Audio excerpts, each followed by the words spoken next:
ಎಲ್ರಿಗೂ ನಮಸ್ಕಾರ. ನಾನು ನಿಮ್ಮ ಸಂಜಯ್. ಅಂಡ್ ತುಂಬಾ ದಿನಗಳ ಆದ್ಮೇಲೆ ಬರ್ತಾ ಇದ್ದೀನಿ. ನನ್ನ ಫ್ರೆಂಡ್ ಒಬ್ರು ಒಂದು ಪ್ರಶ್ನೆ ಕೇಳ್ತಾರೆ ನನ್ನ. ಏನೋ ನಿನ್ ಬಾಸ್ ಬರ್ಡೇ ಹೋಗ್ಲಿಲ್ವಾ? ಇಂಥವ್ರಿಗೆಲ್ಲ ಅಭಿಮಾನಿಗಳಾಗ್ತಿರೋ?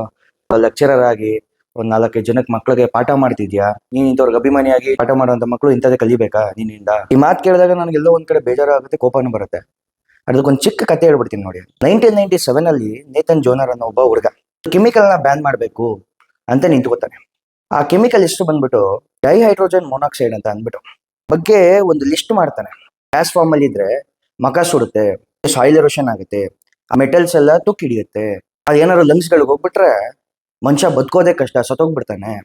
ಆಸಿಡ್ ಏನ್ ಬರುತ್ತೆ, ಟ್ಯೂಮರ್ಸ್ ಗಳು ಬರ್ತವೆ. ಈ ಲಿಸ್ಟ್ ಗಳನ್ನ ಮಾಡ್ಬಿಟ್ಟು ಅಲ್ಲಿರೋ ಮಕ್ಕಳನ್ನೆಲ್ಲ ಕೇಳ್ತಾನೆ, ಈ ಕೆಮಿಕಲ್ ನ ಬ್ಯಾನ್ ಮಾಡ್ಬೇಕಾ ಮಾಡ್ಬಾರ್ದಾ ಅಂತ. 50 ಜನದಲ್ಲಿ 43 ಜನ ಕೈ ಎತ್ತುತ್ತಾರೆ, ಇಲ್ಲ ಈ ಕೆಮಿಕಲ್ ನ ಬ್ಯಾನ್ ಮಾಡ್ಲೇಬೇಕು ನಾವುಗಳು. ಕೆಮಿಕಲ್ ಇಂದ ಇಷ್ಟೊಂದೆಲ್ಲ ನಷ್ಟಗಳು ಉಂಟಾಗ್ತಾ ಇದೆ ಅಂದ್ರೆ ಈ ಕೆಮಿಕಲ್ ನ ನಾವ್ ಯಾಕೆ ಇಡ್ಬೇಕು ಅಂತ. ಕೆಮಿಕಲ್ ಯಾವ್ದು ಗೊತ್ತಾ? ಕುಡಿಯೋ ನೀರು. ನೀವು ಯೋಚನೆ ಮಾಡಿ, ನಾನು ಸ್ಟಾರ್ಟಿಂಗ್ ಅಲ್ಲಿ ಹೇಳ್ಬೇಕಾದ್ರೆ ಇದನ್ನ ಬ್ಯಾನ್ ಮಾಡ್ಬೇಕು ಅಂತ ಅನ್ಕೊಂಡಿದ್ರೆ ಅಲ್ವಾ?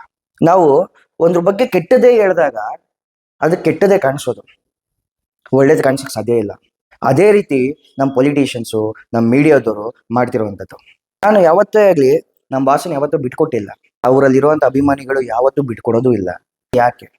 ಯಾವತ್ತಾರು ಯೋಚನೆ ಮಾಡಿದೀರಾ ಯಾಕೆ ಇಷ್ಟೊಂದು ಜನ ಅಭಿಮಾನಿಗಳು ಅವ್ರನ್ನ ಬಿಟ್ಕೊಡೋದಿಲ್ಲ ಅನ್ನೋದಕ್ಕೆ?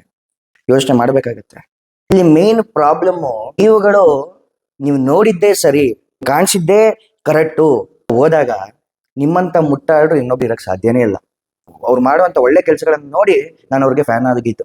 ತುಂಬಾ ಫ್ಯಾನ್ಸು ಸೆಲೆಬ್ರೇಟ್ ಮಾಡ್ತಾ ಇದ್ದಾರೆ ಎಲ್ಲ ಕಡೆ, ನನ್ನ ಧರ್ಮ ಮಾಡ್ತಾ ಇದಾರೆ. ನನ್ನ ಭಾಷೆ ಹೇಳಿದ್ದು ಒಂದು ಮಾತು ನಾನು ಯಾವಾಗ್ಲೂ ನೆನಪಿಸ್ಕೊತೀನಿ, ಒಬ್ಬರಿಗೆ ಕಷ್ಟ ಇರೋದನ್ನ ತೋರಿಸ್ಕೊಂಡ್ ಮಾಡ್ಬೇಡಿ.